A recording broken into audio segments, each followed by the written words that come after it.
औज़ुबिल्लाहिमिनश्शैतानिर्रजीम बिस्मिल्लाहिर्रहमानिर्रहीम। तमाम देखने और सुनने वालों को ज़ीशान अज़हर की जानिब से प्यार भरा सलाम। आज 4 रबीउल अव्वल है और हम दिन ब दिन बढ़ रहे हैं उस दिन की तरफ जब हम मनाएंगे 12 रबीउल अव्वल। 12 रबीउल अव्वल नबी करीम आका दो जहां सल्लल्लाहु अलैहि वसल्लम की आमद का दिन।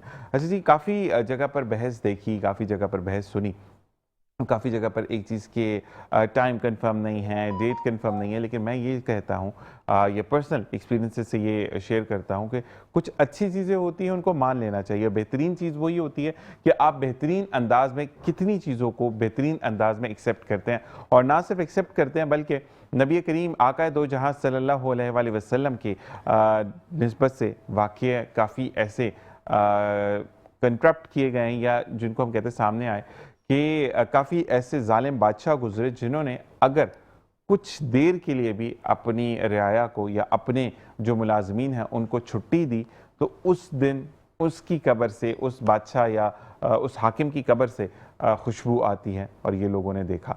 तो बस अल्लाह तबारक व तआला हमें उन लोगों में शामिल करे जो कि दीन इस्लाम को लेकर चलते हैं और दीन इस्लाम के साथ चलते हैं। इसी के साथ साथ आज पैनल में मौजूद लोग, सबसे पहले मैं बहुत शुक्रगुजार हूँ जो कि बिज़ी स्केजुअल होते हुए, यानी अगर हम बात करें सैलानी वेलफेयर की, तो job bank modification of different ideas जो जनरेट करते हैं, उसके रूह रवा मेरे साथ मौजूद है। इलामा शारिक कासमी साहब जो कि इस्लामिक स्कॉलर हैं, और इनके लिए मैं ये ज़रूर कहूँगा कि अगर ज़िंदगी में कुछ सीखना है तो मैंने इनसे बहुत कुछ सीखा कि आप जब मार्केट में काम कर रहे हैं या आप कुछ चीज़ एक्सप्लेन कर रहे हैं, बुराई बड़ी होती है तो ये इधर की उधर नहीं करते, बल्कि वो भी अच्छा कह रहा था, ये भी अच्छा कह रहा था, कहकर आगे निकल जाता है। आपको कुछ आमदीद कहेंगे। अस्सलाम वालेकुम, कैसे हैं शारिक भाई? तबीयत ठीक है आपकी? बहुत बहुत शुक्रिया आपका आने का, और ऑन टाइम पहुंचते हैं आप तो हमेशा, माशाल्लाह। इसी के साथ इफ्तिखार भाई मौजूद है जो कि इंडस्ट्री एक्सपर्ट हैं। एक्सपर्टीज़ आज आपको बताएंगे कि इंडस्ट्री क्यों ज़रूरी है और क्या हम इंडस्ट्री से जनरेट कर सकते हैं, और कहाँ पर क्लॉज एंड फ्लॉज हैं जिसकी वजह से इंडस्ट्री डाउन हो रही है। तो आपको भी खुशामदीद कहेंगे। अस्सलाम वालेकुम। इसी के साथ डॉक्टर याहिया अंजुम, जो कि कभी पंजाबी में हम बात करते हैं, कभी हम उर्दू में बात करते हैं, और उन मसाइल पर बात करते हैं जो कि हमें ज़िंदगी में सामने आते हैं, ना सिर्फ सामने आते बल्कि हमें उसको ओवरकम भी करना है। अस्सलाम वालेकुम व रहमतुल्लाह। सबसे पहले तो आपको 12 रबीउल अव्वल की पेशगी मुबारकबाद, क्योंकि आका दो जहां सल्लल्लाहु अलैहि वसल्लम की आमद की जितने लोगों ने भी तारीफ़ की या जितने लोगों ने भी कहा कि नबी करीम सल्लल्लाहु अलैहि, इवन मुसलमान की बात नहीं कर रहा, मुसलमान की दूसरे मज़हब की बात कर रहा हूँ, तो अल्लाह तबारक व तआला ने उनके लिए भी बड़े आसान मामलात पर, मैं इस पर थोड़ी सी रोशनी डालें आप, और उसके बाद जो है वो मैं आगे चलूँगा। बिस्मिल्लाहिर्रहमानिर्रहीम। सबसे पहले तो आप सबको मुबारक हो कि इतना प्यारा महीना आ चुका। अल्लाह पाक ने एक बार फिर हमें ये महीना अता फरमाया ना। सुभान अल्लाह। देखिए, सबसे पहले कुछ चीज़ की होती है ब्यूटी ना, जिसके साथ जुड़ के आपके अंदर भी क्वालिटी आ जाती है। बिल्कुल ऐसा ही है। जो रब के हबीब है ना, जो रब के महबूब हैं, अल्हम्दुलिल्लाह वो हमारे भी महबूब हैं। ऐसा ही है। ठीक है जी, वो आका करीम की ज़ात वाला ताला है। तो बताना मकसूद ये है कि जो हुजूर से प्यार करे तो उसको दर्जा क्या मिलता है जी? ऐसे ही है। मुझे बताएं, हजरत असद को कौन जानता था? ऐसे ही है। ठीक है जी, जन्नत से आया, हुजूर की बारगाह में आया, सुभान अल्लाह, हुजूर के हाथ लगे। तो उमर फारूक रज़ी अल्लाह ताला अन्हु तवाफ़ काबा कर रहे हैं, तो हजरत असद को गौर से देखते हैं, कहते हैं ओ हजरत असद, तुझे इसलिए कोई चुमता कि तू जन्नत से आया, बल्कि उमर ने देखा है कि सरकार इस्लाम तुझे बोसे दिए। सुभान अल्लाह। तुझे चूमने की वजह यह है कि हुजूर ने तुझे बोसे दिए। सुभान अल्लाह। तो जिसकी निस्बत हुजूर से जुड़ जाती है सुभान वो अल्लाह। अरफा वाला हो जाता है। सुभान, ऐसे ही है। हुजूर का जिक्र करके, मतलब वो कहता है ना कि हम उनकी हम तो सना क्या बयान करेंगे, उनकी तारीफ़ क्या बयान करेंगे, जिनकी तारीफ़ में कुरान के अलक़ाबात, अल्फाजात, सारी चीज़ें यानी कि यकजा हुई हैं, उनकी तारीफ़ करके बल्कि हम अगर देखें तो अपना ही भला करते हैं। सुभान अल्लाह। उनकी तारीफ हम क्या करेंगे जिसमें अल्लाह तबारक व तआला ने कहा कि मैंने तुम्हें दीन हक दिया, तुम्हें कुरान पाक दिया, तुम्हें जिंदगी दी, तुम्हें चांद दिया, सूरज दिया, लेकिन उन तमाम के दरमियान मैंने अपना महबूब तुम्हारे दरमियान भेजा। निशान भाई, बताना चाहता हूँ कि महबूब के लिए ना सारी चीज़ें दे दी जाती हैं। ऐसे ही है। आप किसी से प्यार करते हो, ऐसे ही है। कोई शख्स अगर डिमांड कर दे आपसे, तो महबूब की मोहब्बत में चीज़ें दे दी जाती हैं, लेकिन महबूब नहीं दिया जाता। ऐसे ही है। अल्लाह ताला कहता है कि मैंने मुसलमानों पर एहसान किया कि उससे अपना महबूब दे दिया। बिल्कुल ऐसे ही है, बिल्कुल ऐसे ही मतलब है। ये देखिए कि महबूब नहीं दिया जाता, लेकिन अल्लाह तबारक व तआला इस उम्मत से भी कितना प्यार करता है कि अपने महबूब पर महबूब फरमा दिया। सुभान अल्लाह, वरफ़ान अल्लाह का जिक्र की शान के साथ। सुभान अल्लाह। और नबी करीम सल्लल्लाहु अलैहि वसल्लम का जब आप जिक्र भी करते हैं, दुरूद पाक भी पढ़ते, कहते हैं ना कि दुआ अल्लाह तबारक व तआला से मांगी जाती है, लेकिन अव्वल और आखिर दुरूद पाक मस्त पढ़ते दुआ हैं आसमान तक तो पहुंच जाती है। आसमान तक पहुंचती है। वो ऐसे पहुंचती हैं कि आपने जैसे प्लेट में सजा कर किसी को कोई चीज देते हैं जनाब और अली उसके फरमाते बाद जो है वो अल्लाह ताला कबूल फरमाते हैं। अच्छा, दुआ की एक चीज और मैं शायद भाई आपके होते हुए एक एडवांटेज मैं लूंगा कि हम अगर किसी के लिए बद्दुआ करते हैं तो वो कबूल नहीं होती, क्योंकि अल्लाह ताला आपसे अगर 70 माओ जितना प्यार करता है तो मुझसे भी उतना ही प्यार करता है। आपके लिए ये जरूर है कि अगर किसी ने कोई बुराई की तो फैसला अल्लाह पे छोड़ें, क्योंकि अल्लाह तबारक ताला कहता है ना कि बदला ले सकते हो तो ले लो, क्योंकि मेरा अजाब बड़ा दर्दनाक है। तो हमें बदला लेना, या हमें ये कहते हैं कि आका दो जहां सल्लल्लाहु अलैहि वसल्लम माफ करते थे, और आपने कभी भी किसी के घर पे जाकर जबरन नहीं कहा कि इस्लाम कबूल करो। आपके हुस्ने इखलाक को, हुस्ने सलूक को देखकर लोग दायरा इस्लाम में दाखिल होते थे।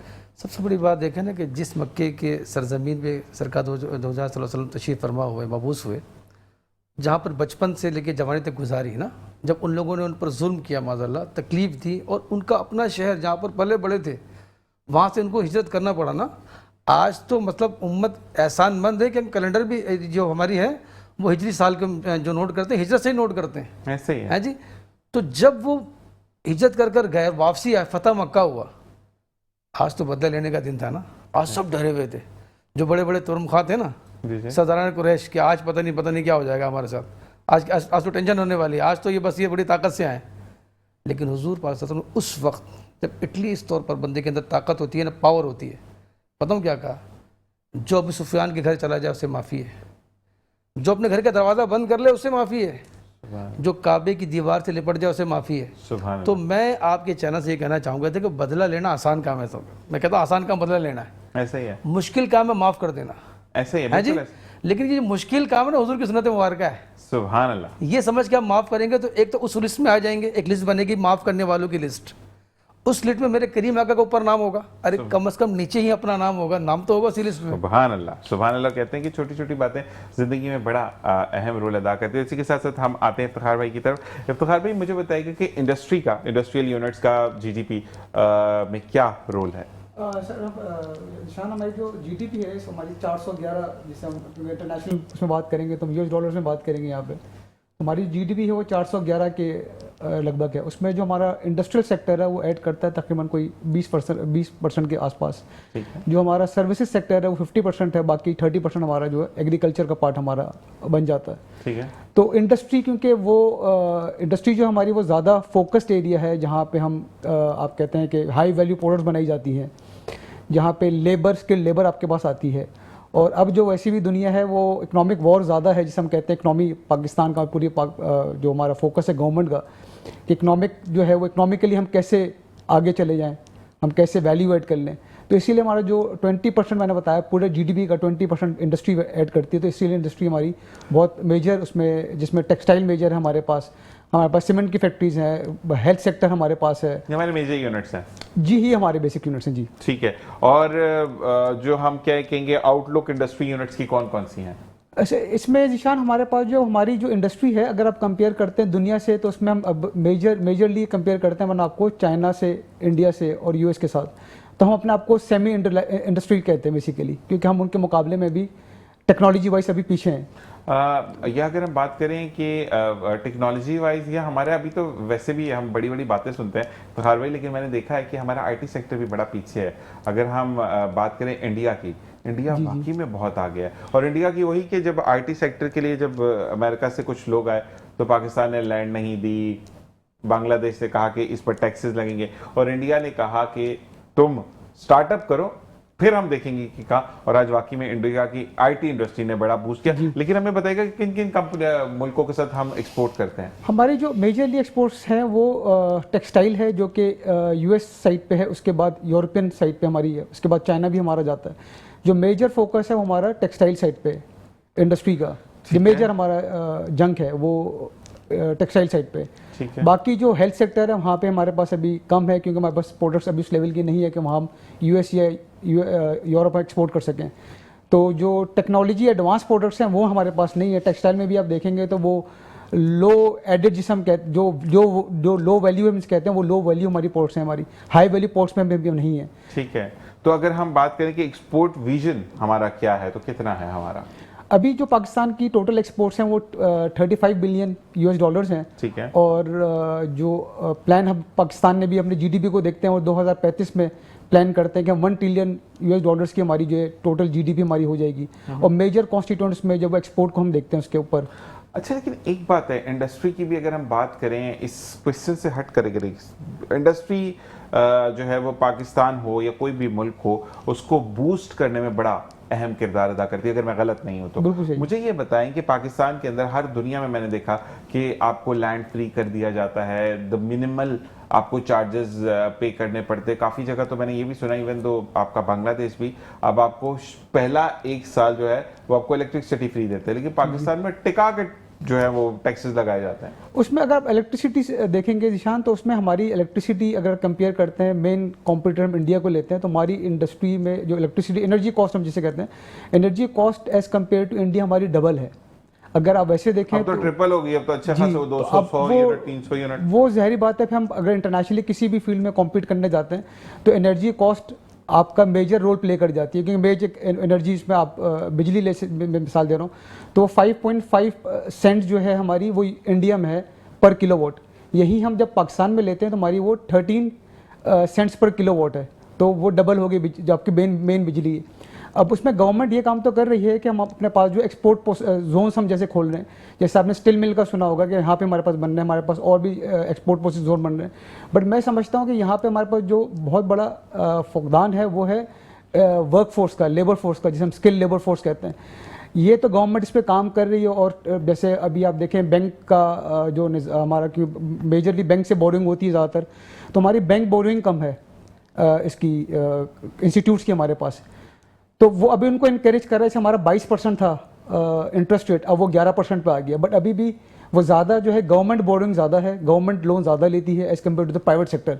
तो इट मीन्स कि प्राइवेट सेक्टर आपका अभी भी इंगेज नहीं हो रहा इंडस्ट्री लगाने के लिए, तो वो अभी पीछे है।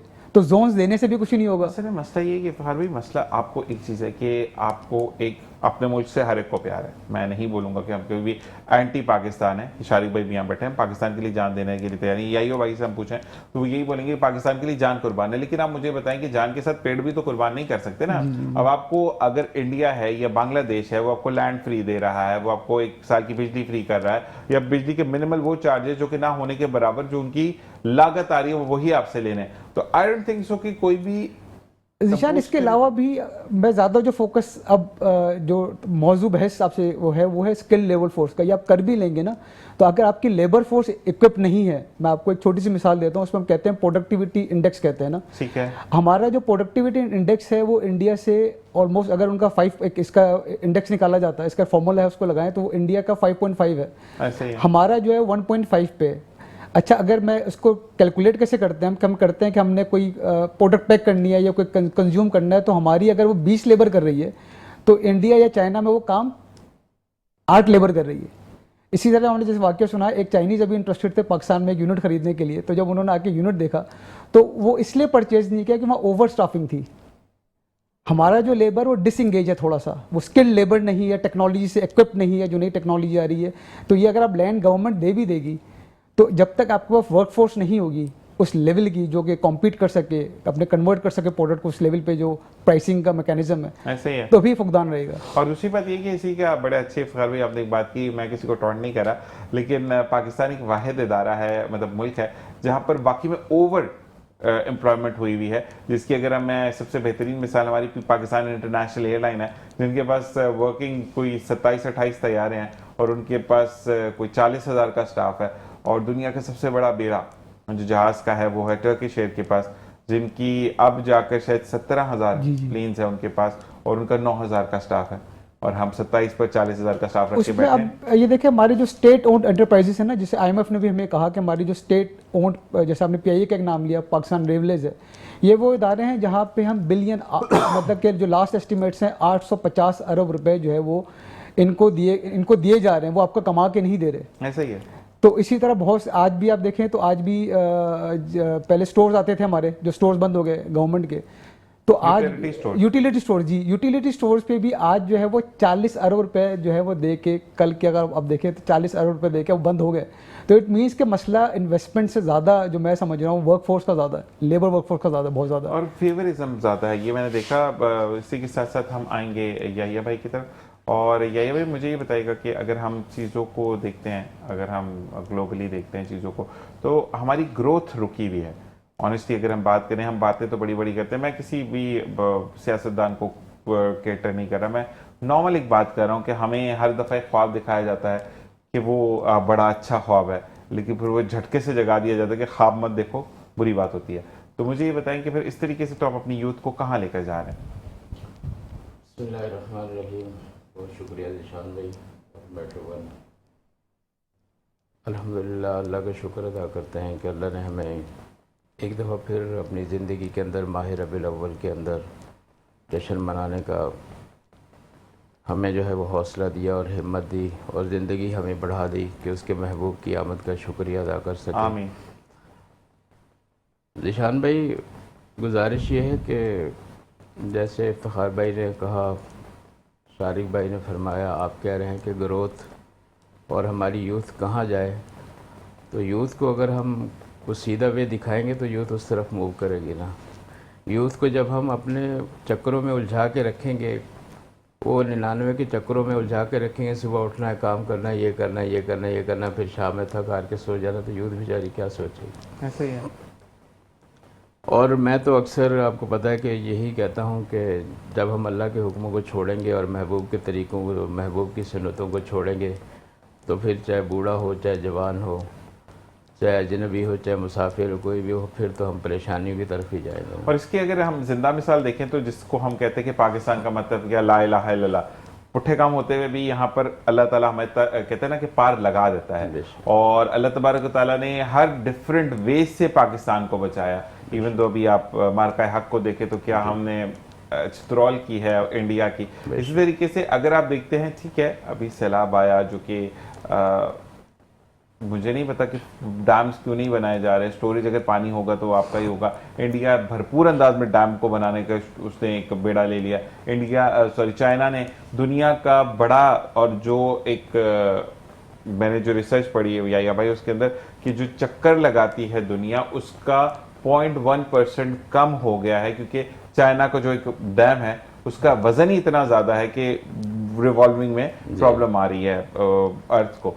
तो अब चाइना एक उससे भी बड़ा डैम बनाने जा रहा है। तो चाइना पागल तो नहीं है ना ये काम कर रहे, तो हमारे वाले तो इस तरफ भी नहीं आ रहे कि तरक्की की बात हर दफा हर 4 साल बाद रोना कि फसलें तबाह हो गई, लोगों के घर उजड़ गए, और फिर उसके बाद इमदाद लेना, ये नहीं इट्सल्फ भीख मांगना तो गलत चीज है। तो हम क्यों नहीं इस तरफ सोचते? अगर हम बिंगा, मैं शहरी आपसे बात करूं, मैं सियासतदान बन के बात नहीं कर रहा, बिंगा शहरी, तो नुकसान तो आपका और मेरा ही है ना। अगर फसलें तबाह होनी है तो महंगी फसल हम ही खरीदेंगे, खाना हमने भी खाना है, महंगी चीनी हम भी खरीदेंगे। अभी जो खड़ी हुई फसल बर्बाद हुई है आपकी गंदम की, चावल की आपकी फसल बर्बाद हो गई है, तो उसके बाद अब जो नेक्स्ट आना था आपका फ्रूट, दैट इज माल्टा या कीनू, उसकी मेजरली जितने भी बागात हैं तो वो बर्बाद होती चली जाए। तो हम तो बर्बादी की तरफ जा रहे हैं। तो हम क्यों नहीं सोचते कि हमने मुल्क को आगे लेकर जाना है? हमें सोच, वो हमारी बिल्कुल समझो कि सोच को महदूद कर दिया गया ना। जैसे मैंने कहा कि 99 के चक्करों में डाल दिया गया, हम इस सोच को हमारी को महदूद कर दिया गया। ठीक है कि हमने बस ये काम, ये अखराजात पूरे करने हैं, ये यूटिलिटी बिल पेड करने हैं, ये करना है, ये करना है, ये करना है, बस। उसके बाद जब उसकी बंदे की सोच को महदूद कर दिया जाए तो बंदा क्या सोचेगा आगे? बिल्कुल। अच्छा, ये मैं आपसे ये भी पूछना चाहूँगा ये भाई कि अगर एक बेहतरीन ज़िंदगी में जैसे हम रोल मॉडल नबी करीम सल्लल्लाहु अलैहि वसल्लम को लेते हैं, तो हम जो यूथ, अगर हम यूथ पे बात करते हैं तो वो तो सिर्फ फेसबुक तक और इंस्टा तक और टिकटॉक तक महदूद रह गई है। तो इस बारे में क्या कहेंगे? फिर ब्रेक पे जाते हैं। बस यूथ को ये पैगाम देना चाहूँगा कि देखिए, माह रबीउल अव्वल का मुक़द्दस महीना है और हम नबी सल्लल्लाहु अलैहि वसल्लम की ज़िंदगी का मुताला करें, आपकी सीरत का मुताला करें, आपके किरदार का मुताला करें, आपके फ़रामीन का मुताला करें, तो मेरे ख़्याल है पूरी ज़िंदगी हम उसी के मुताबिक कर गुजारें, तो हम जो है ज़िंदगी के किसी मोड़ पे भी कहीं भी हम इंशाल्लाह जो है परेशान नहीं हो सकते। बिल्कुल ऐसे ही। और ज़िंदगी में अगर आपने आगे बढ़ना तो नबी करीम आका दो जहां सल्लल्लाहु अलैहि वसल्लम की अहकामात को ज़िंदगी में कहते हैं कि डेली उठकर एक हज़रत अली का कॉल पढ़ें, नबी करीम आका दो जहां सल्लल्लाहु अलैहि वसल्लम का इरशाद पढ़ें और अल्लाह तबारक व तआला ने क्या कहा उसको पढ़ें और उसके बाद पूरा दिन उस पर फोकस रखें, तो आपका दिन ना ही सिर्फ आसानी से गुजरेगा बल्कि आपकी ज़िंदगी में बड़ा एक कहते हैं ना स्टेबिलिटी आ जाएगी। इसी के साथ एक वक्फा देखते रहिए मुस्कुराती सुबह ज़ीशान अज़हर। और जनाब एक बार फिर आपको खुशामद कहते हैं और इसी के साथ साथ शारिक भाई की तरफ से आते हैं। शारिक भाई, मिलाद कैसे मनाना चाहिए? मिलाद कैसे मनाना चाहिए, बल्कि मैं कहता हूँ मिलाद किसी मनाना चाहिए। ज़बरदस्त। कैसे तो चलो बात की बात है, किसी मनाना चाहिए। ठीक है। बहुत से कन्फ्यूजन होती है कि मिलाद मनाए ना मनाए। ये देखिए मिलाद एक सेलिब्रेशन है ना, ऐसे ही है, एक खुशी मनाना है। ऐसे ही है। निशान भाई, ये आपको एक मेट्रो में एक जुमला देकर जा रहा हूँ लोग सुने से, बिल्कुल, कि मिलाद किसी मनाना चाहिए। क्या वो बेटी नहीं मनाएगी जिसको जिंदा होते दफन कर दिया जाता था? करीम आका तशरीफ लाए, कहा नहीं भाई दफन करने की चीज़ नहीं है, ये तो प्यार करने की चीज़ है। जिसका बाप, जब बेटी पैदा होती थी ना, तो बाप बाहर मुंह लटकाया जाता था, यार लोग मुझे तानाकशी करेंगे। ठीक है। भाई देखो इसके यहाँ बेटी पैदा हुई है, तो लोग फिर आते थे, 20-25 लोग आते थे, और वो इस शर्म से ना कि मुझे बेइज्जती होगी तो बेटी को उठा के ना क्या करता था, कोई में खड्डे में डालकर ना पत्थर मारा करता था। ठीक है। जिंदा दरगोर कर देता था, जिंदा जला देता था। ठीक है। तो आज मैं पूछता हूँ, वो माशरे की बेटी जिससे अल्लाह पाक के महबूब ने आकर कहा कि बेटी जलाने की दफनाने की चीज़ नहीं होती, बल्कि बेटी तो रहमत है, ऐसे ही है। तो ये बेटी शुक्र अदा नहीं करेगी मिलाद के लिए सुभान कि अल्लाह, हुजूर तशरीफ, तो बेटी को मिलाद बनाना चाहिए। सुभान अल्लाह। अच्छा, वो माँ जिसको जब बूढ़ी होती थी ना, तो बाज़ारों में ले जाकर इससे ना गले में फंदा डालकर ना घुमाया जाता था। ठीक है जी, हुजूर ने फरमाया ये माँ इसलिए नहीं है, बल्कि जो इतनी ऊपर आसमान है ना, आसमान के ऊपर न जाने किधर जन्नत है ना, कब वो जन्नत है ना, हुजूर ने फरमाया माँ के कदम तले है।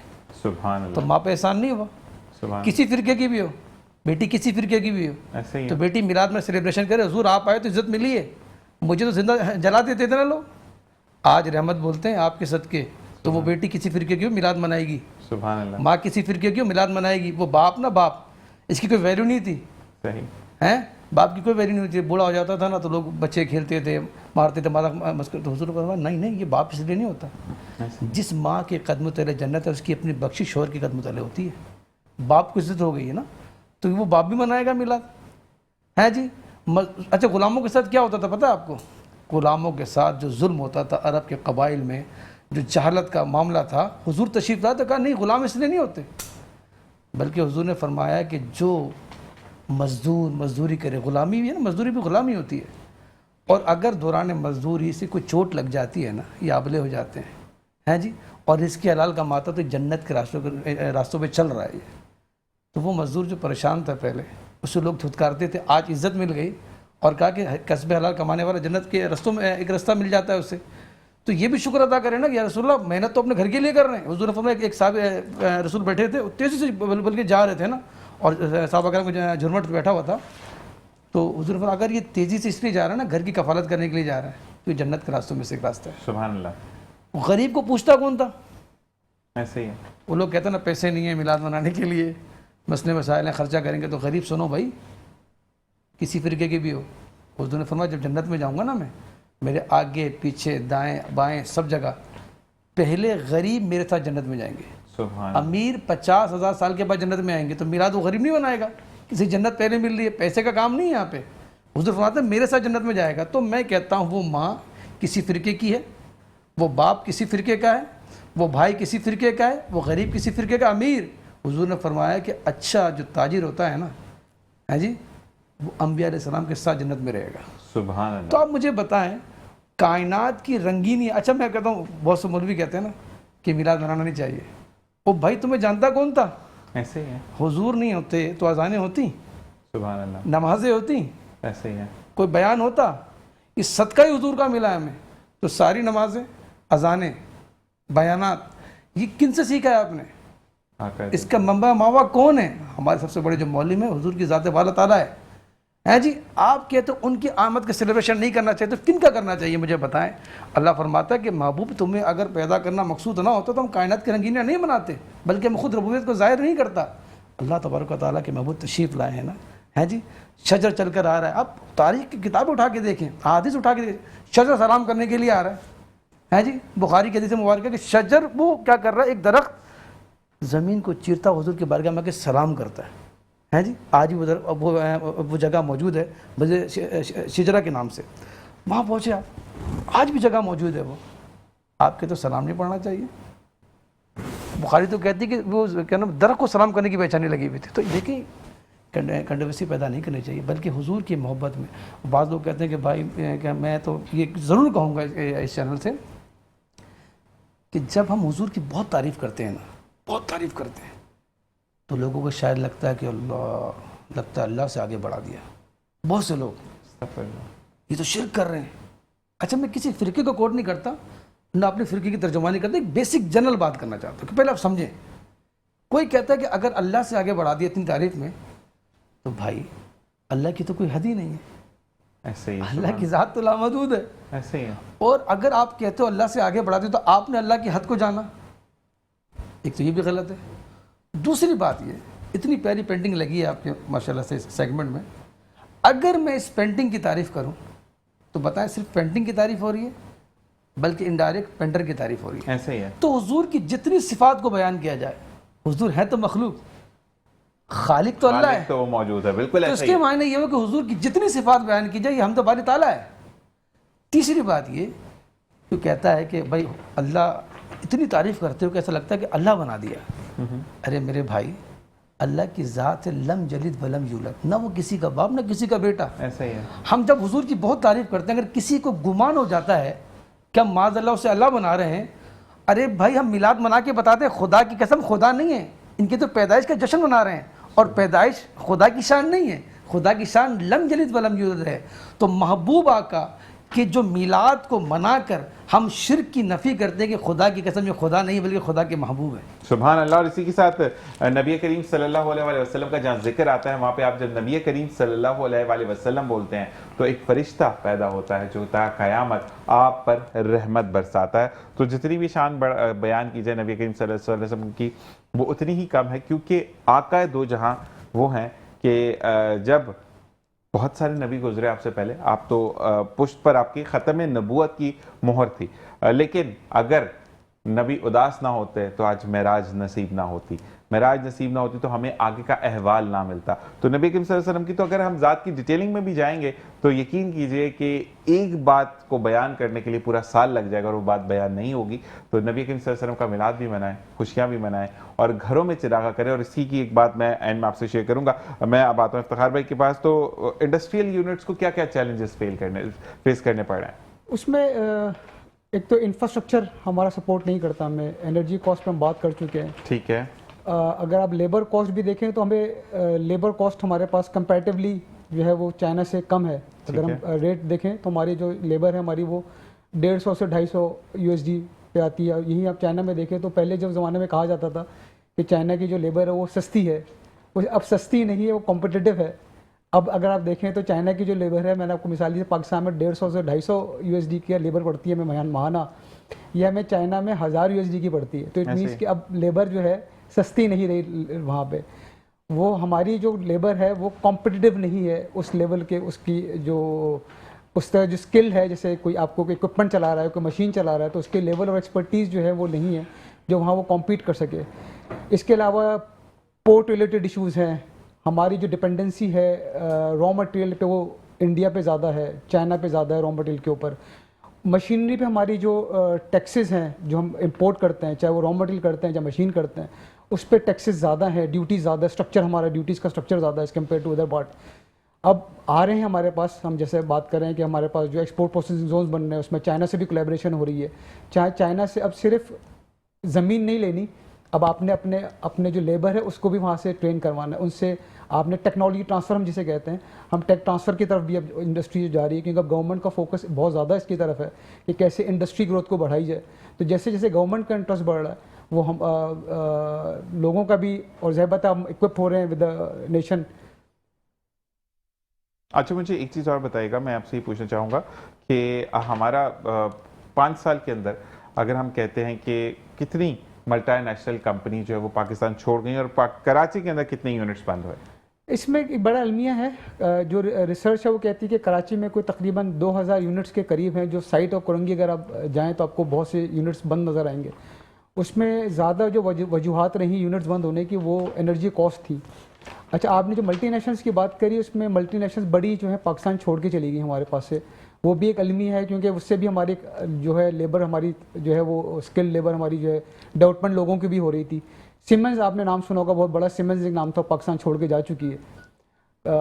अगर मेडिसिन साइड पे बात करूं तो फाइजर एक बहुत बड़ा नाम था। जैसे कोविड की जब वैक्सीन आई थी तो फाइजर सबके नाम पे था, फाइजर सबके नाम पे था। फाइजर ने अपने ऑपरेशंस पाकिस्तान में उन्होंने बंद कर दिए। मर्क एक दुनिया की बहुत बड़ी कंपनी है फार्मास्यूटिकल साइड के, उन्होंने अपने ऑपरेशंस को यहाँ बंद कर दिया। तो ये जो डिसएडवांटेजेस हैं, जो रेगुलेटरी सिस्टम है हमारा और हमारे जो पॉलिसीज़ हैं वो इतनी सपोर्टिव नहीं है, जिसकी वजह से मल्टीनेशनल छोड़ के जा रही है हमारे पास से। लेकिन पाकिस्तान को अगर हम कंपेयर करें इंडिया और चाइना के साथ, तो क्या एडवांटेजेस हैं हमारे पास? अगर हम लेबर की बात करते हैं, ये कॉस्ट की बात करते हैं, तो क्या हमारी बेहतर है या वहाँ बेहतर है? देखिए, अब पाकिस्तान के पास जो सबसे बड़ा एडवांटेज है ना, हमारे पास सबसे बड़ा एडवांटेज हमारे पास यूथ है। जिसे आप सुनते होंगे, हमारे पास यूथ, हमारा number of as compare other parts, जैसे जापान को हम कंपेयर करते हैं तो जापान के पास अब यूथ नहीं है। ये दुनिया में मसले मसाइल अब आ रहे हैं, चाइना को ले लें, यहाँ पे यूथ के, पाकिस्तान के पास जो सबसे बड़ा एडवांटेज है वो उसका यूथ है। ठीक है। हमारे पास जो 15 से 24 साल जिसे हम कहते हैं, उसको ट्रेन करना, और ये यूथ वो है जिसको हम अगर इंगेज कर लें अपनी इंडस्ट्री के अंदर, एक पूरा, आप अगर एक एनालिसिस देखें तो हमारा तकरीबन कोई 2.5 करोड़ के हिसाब से बच्चा हमारा आउट ऑफ स्कूल है। आप सुनते होंगे, पढ़ते भी हम सारे, ये हमारा आउट ऑफ स्कूल है बच्चा सारा। अब इनको कैसे हम इंगेज करते हैं, इस यूथ को कैसे हम यूजफुल बनाते हैं? बाहर तो जा रही यूथ हमारी, वो एक अलग है, बट यूथ जो हमारे पास है, जो हमारी रिसोर्स है, ये यूथ मैं समझता हूँ कि आने वाले वक्त में पाकिस्तान के लिए बहुत बड़ा टर्न अराउंड कर सकती है, इकनॉमी बहुत बड़ा सपोर्ट कर सकती है आने वाले वक्तों में, अगर हम अपनी यूथ को सही डायरेक्शन में, सही उसको रिसोर्सेज दें, सही तरह ट्रेन करें, और जो दुनिया की टेक्नोलॉजीज को उसके हिसाब से उसको इक्विप करें, तो आई थिंक आने वाला वक्त पाकिस्तान के लिए एक मेजर टर्न अराउंड हो सकता है। और हमारी जो लेबर फोर्स की कॉम्पिटिटिव्स हैं, वो हमारी जो नेबर कंट्रीज हैं उससे कितनी मुशाबत रखती हैं या डिफरेंट हैं? उससे कम है। हमारी लेबर फोर्स की कॉम्पिटिटिवनेस जो है वो बहुत कम है। ठीक है। उसकी वजूहात, जैसे उसकी देखिए, पूरा एक सोशल एक नॉर्म होता है ना हमारे सोशल उसमें हमारा अगर 8 घंटे हमारी जो लेबर काम कर रही है, वो इतना उसका वो 8 घंटे पूरे 8 घंटे नहीं दे रही, वो डिसएंगेज हो जाती है ड्यू टू मल्टीपल, इसमें ट्रेनिंग का फुकदान है, उसमें जो आपका एंटरप्रेन्योर है वो लोगों की से ट्रेनिंग नहीं कर रहा, उनको एंगेज नहीं कर रहा। आप यही कंपेयर अगर यूरोप से या किसी और ममालिक में जाके करते तो आपको उनकी लेबर इंगेज मिलेगी, वो 8 घंटे काम करेगी। हमारी जो लेबर है ना, वो 8 घंटे काम नहीं करती, वो 6 घंटे करेगी। उसके इश्यूज हैं, मल्टीपल इशू, मैंने कहा उसको ट्रेनिंग का पार्ट है। मैं यहाँ पे इफ्तिखार भाई ये जरूर कहूँगा, ब्रेक की तरफ हम जा रहे हैं, कि हमारी अगर आप प्राइवेट सेक्टर देखते हैं तो वहाँ पूरा काम किया जाता है, लेकिन गवर्नमेंट सेक्टर में हमारे यहाँ फुकदान ये है कि गवर्नमेंट आपको पे अच्छा कर रही है, गवर्नमेंट सेक्टर ज़्यादा अच्छा पे करती है रेदर देन प्राइवेट सेक्टर। लेकिन हमारे यहाँ पे फिर वो वाली चीज़ कि अगर आप हलाल करके समझ के खाएंगे तो आप ऑन टाइम आएंगे। इसी के साथ एक ब्रेक से वापस आएंगे और फिर डॉक्टर याहिया अंजुम से हम कुछ जानेंगे अबाउट हेल्थ के बारे में। अगर हम बात करें कि अगर हम चीज़ों को निगलेक्ट करते हैं या चीज़ों को छोड़ते चले जाते हैं तो उसका हमारी ज़िंदगी पर कितना बुरा असर पड़ता है, जानेंगे ब्रेक के बाद। देखते रहिए मुस्कुराते सुबह विद ज़ीशान सर। और जनाब वेलकम बैक। और इसी के साथ डॉक्टर याहिया अंजुम साहब ने कहा था कि ज़िंदगी में हम किन चीज़ों को छोड़ते हैं तो डॉक्टर साहब मसले होते हैं। मुझे ये बताइएगा कि मुझे भी ये प्रॉब्लम हो गई, ये हम दाद कह लें या उसको कोई भी एक नाम दे देते हैं, फंगल इन्फेक्शन है या बैक्टीरियल इन्फेक्शन है, तो मुझे ये बताएं कि इससे एक तो दूर कैसे हो सकते हैं, किस तरीके से? क्योंकि आजकल ये भी कहा जा रहा है कि जो आप यूज़ कर रहे हैं, आपका स्टीरॉयड वाली जो क्रीम्स आ रही हैं वो भी इफेक्टिव नहीं है। और काफ़ी जगह पर मैंने ये भी सुना कि अगर मुझे ये बीमारी है तो मस्ट घर के 10 लोग हैं तो उनको मस्ट लगनी है। और ये एक कीड़ा है जो कि बॉडी के अंदर जाकर तयन करता है कि उससे पहले कहाँ से जरासीम बढ़ाना शुरू करना है। तो इस कीड़े को हम क्यों नहीं मार सकते? हमें कीड़ा ये नज़र क्यों नहीं आता? ज़ीशान भाई, सबसे पहली बात तो यह है कि हम अपनी डाइट की तरफ तवज्जो करें और फिर अपने लाइफ स्टाइल को थोड़ा सा चेंज करें। आजकल स्किन एलर्जी बहुत ही चल रही है, बहुत सारे पेशेंट्स आते हैं, लेकिन मादर के साथ गुजारिश यही करूँगा सुनने वालों को कि स्टेप बाय स्टेप एक चीज़ जो है ना वो सही होती है। हर बंदा आता है वो कहता है बस इंजेक्शन लगाओ तो सुबह मुझे आराम आना चाहिए, तो फिर आप उसमें स्टीरॉयड की तरफ जाएंगे। जब आप स्टीरॉयड ज़्यादा यूज़ कर लेंगे तो फिर आपकी किडनी का क्या हाल होगा, लीवर का क्या हाल होगा, वो हर बंदे को थोड़ा सा समझाना पड़ता है। लेकिन स्किन एलर्जी चल रही है कुछ तो पोल्यूशन की वजह से, डस्ट की वजह से। हमारे हम माशाल्लाह कराची का माहौल कैसा है आप समझ रहे हैं, देखते हैं कि हर तरफ क्या हाल हुआ पड़ा। माशाल्लाह बहुत अच्छी सफाई सुथराई चल रही है, कहाँ का बंदा जो है ना वो उसे अवॉइड करे। रास्ते खोदे में क्या पुराने ज़माने में भी जिंदा रहे? यूँ ऐसा लग रहा है कि बस पता नहीं हम कराची में नहीं रह रहे, कहीं और जो है ना वो हम आए हुए हैं। ऐसे ही है। ख़ासकर मैं अपना बहुत सारे पेशेंट मुझे कहते हैं नॉर्थ में जामे क्लिनिक करता हूँ, सखीसन से जब वो नए नाज़माबाद तक आते हैं तो कमर में बहुत दर्द शुरू हो जाता है। मैंने कहा रोड ही इतना टूटा हुआ, झटके ही आपको इतने लगेंगे कि वो ऐसे ही है, स्पाइन आपकी डिस्क दर्द शुरू हिलेगी, कर देती स्पाइनल है। प्रॉब्लम नहीं होगी तो और क्या होगा। ऐसे ही है। तो मैं गुजारिश करता था एलर्जी की कि एक तो हमें जो है ना वो अपनी डाइट की तरफ ध्यान देना चाहिए, ख़ासकर जंक फूड, ये तेज़ मिर्च मसाले, इन चीज़ों से हमें थोड़ा सा अवॉइड करना चाहिए। पानी हम ज़्यादा इंटेक करें ताकि जितना हम पानी लेंगे बॉडी के अंदर से हीट हमारे ख़त्म होगी तो उससे भी। और फिर मॉइस्चराइज जो है ना वो ज़्यादा इस्तेमाल करें, जेल को खुश्क ना होने दें। और दूसरा ये कि नारियल का तेल जो है ना वो भी पढ़ा था, सुना था कि वो भी, उसको भी इस्तेमाल करना चाहिए जेल के ऊपर ताकि जेल खुश्क ना रहे। जब जेल खुश्क नहीं रहेगी तो एलर्जी नहीं लेकिन होगी। इससे नारियल का तेल तो खुद ही खुश्क होता है, तो अगर वो आप खुश्की पर लगाएंगे तो वो खुश्क होने के बाद ज़्यादा आपको रैशनेस नहीं देगा? नहीं रैशेज नहीं देगा वो आपको। और फिर इसके अंदर अगर आपका ये बीमारी कोई भी स्टार्ट हो रही है, अगर आप उसको वहीं पे काबू कर लेंगे, उसको वहीं पकड़ लेंगे, उसकी जो है ट्रीटमेंट शुरू कर देंगे तो वो बीमारी आगे नहीं बढ़ेगी। लेकिन हम 2-4 दिन दवाई anti allergy, anti histamine, cetirizine, loratadine वगैरह हमने यूज़ की, जब कुछ हमें इफाका हो गया तो हमने उसको छोड़ दिया, हमने उसका कोर्स पूरा नहीं किया। वो आगे फंगल में फिर आगे की जो है ना वो कन्वर्ट होती जाएगी। जब वो फंगल में और बैक्टीरियल और आगे फिर जब उसके अंदर कन्वर्ट होगी तो फिर हमें उसका इलाज भी ज़्यादा देर तक करना पड़ेगा। फिर आईजी लेवल भी टेस्ट करवाना होगा और भी बहुत सारे हमें जो है ना वो टेस्ट करवाने होंगे। तो एंटी हिस्टामिन से शुरू करें और अपनी जो है ना खुराक पे ज़रा ध्यान दें, तवज्जो दें और पानी वाटर वगैरह ज़्यादा इंटेक करें ताकि बॉडी के अंदर हमारे तेज़ मिर्च मसालों से जो है ना वो परहेज़ अच्छा करें। डॉक्टर साहब, अब मुझे तो अपनी अगर मैं पर्सनल बात करूँ तो मैं एंटी एलर्जी के अलावा चल ही नहीं सकता, क्योंकि मेरी स्किन के अंदर, बियर्ड के अंदर भी मुझे दाने बहुत ज़्यादा हो गए। मेरी आपने ये तो देख लिया कि मुझे स्केबीज हो गया, तो ये टांगों पर, आपकी कमर पर बहुत बड़े बड़े पैचेस हैं इसके मेरे। अच्छा, मैंने एक अरसा हो गया मुझे इसको इस्तेमाल करते हुए, लेकिन अभी भी ये जा नहीं रहा, तो ये किस तरीके से क्योर होगा? इसके लिए आप तो एक तो आपको मैंने बताया ना कि आईजी लेवल जो है ना वो आपको टेस्ट करवाना पड़ेगा। उसमें लेवल देखना होगा कि एलर्जी का लेवल कितना आपकी बॉडी के अंदर, खून के अंदर आपके है, फिर उसके मुताबिक उसकी जो है ना वो ट्रीटमेंट होती है। और दूसरा मैं ये कहूँगा कि फ्रूट्स वगैरह ऐसी चीज़ें जो है ना वो कुदरती हैं, उनको हम ज़्यादा इस्तेमाल करें ताकि उससे, जैसे विटामिन सी कीनो वगैरह में पाया जाता है, आयरन है सेब के अंदर, हम ये चीज़ ऐसे इस्तेमाल करेंगे तो जो उसकी डेफिशिएंसी से कभी कभी कोई चीज़ बढ़ जाती है तो वो उसकी डेफिशिएंसी को दूर करेगी तो उससे भी हमारी एलर्जी जो है ना वो सही होती है। बेहतर है, मतलब खाने से भी हम चीज़ों को बेहतर कर सकते हैं। शाहिद भाई, आपकी तरफ आते हैं, मिलाद में क्या तोहफा है? देखिए, सबसे बड़ा तोहफा तो हमें मिल चुका अल्लाह की जानिब से, हुजूर का तशरीफ आवरी। ठीक है, अगर मैं इस चैनल के जरिए कहना चाहता हूँ कि बहुत से लोग समझते हैं कि शायद लाइट लगाना ही मिलाद है, ऐसे ही है, झंडे लगाना मिलाद है, ऐसे ही है, पेज लगाना मिलाद है। अगरचे खुशी का इजहार है, इससे इनकार भी नहीं है, लेकिन मिलाद असल में हमसे मांगती क्या है? ठीक है जी, किसी भी बर्थडे पे आप जाते हो तो बर्थडे पे अव्वल तो खाली हाथ नहीं जाते। हाँ जी, ऐसे ही है। दो चीज़ होती है बर्थडे में जाने के लिए, एक तो कुछ तोहफा लेके जाते हो, ये एक लिफाफा लेके जाते हैं, कुछ भी। वैसे तो लिफाफे की अगर बात करूँ तो शादियों में हम जाते हैं लिफाफा लेकर और मरीज के पास जाते हैं ऐसे ही। ऐसे ही है। है जी, हालांकि मरीज के पास लिफाफा लेके जाना चाहिए, वो ज़्यादा। मरीज के पास तो जाते ही तब है जब वो मर जाता, फिर कहते हैं पहला दिन मेरा, सोयम मेरा, 10वां मेरा, तो ये तो बड़े ही हमारे कॉन्सेप्ट है। तो तोहफा लेके जाते हैं। उम्मती को चाहिए कि अगर कोई बेनमाजी है ना, असला आपकी मिलाद में इंशाल्लाह नमाज शुरू करता हूँ, वो नमाज का तोहफा दे। सुभान अल्लाह। कोई बहन है मेरी, हुजूर बड़ी बेपर्दगी हो गई, आपकी बेटी हो, आपकी मती हो, अब ना मैं पर्दादारी करूँगी इंशाल्लाह। सुभान अल्लाह। कोई लड़का अगर माज़अल्लाह गालियाँ बकता है तो कहने इंशाल्लाह अब जिक्र करूँगा, जिक्र इलाही करूँगा, हुजूर दुरूद पढ़ूँगा।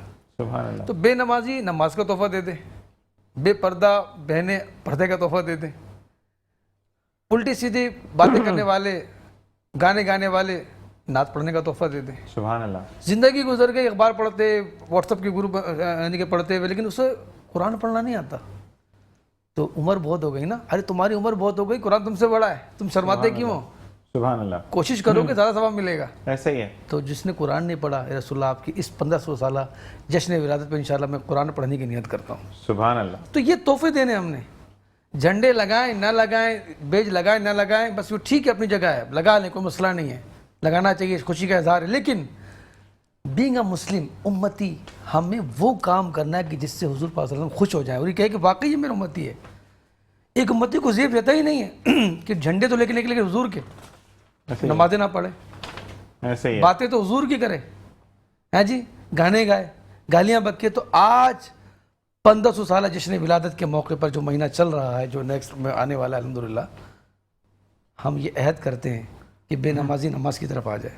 सुभान अल्लाह। ठीक है, बहुत से लोग कहते हैं मैं तो नमाज पढ़ता हूँ हैं जी, तो एक सुन्नत तो अपना लीजिए ना, नमाज तो पढ़ते हैं अपना, शब-ए-दारी वाली नमाज हो जाए, तहज्जुद वाली नमाज। बस देखिए, अभी बात चली, डॉक्टर साहब कह रहे थे कि लोगों के लिए ये होता है कि फ़ौरन सही कर दो, ठीक कर दो। आपको पता है यूनान के लोग ना बड़े मशहूर थे अद्वियात में, उनको पता चला कि मदीने के लोग बीमार नहीं होते।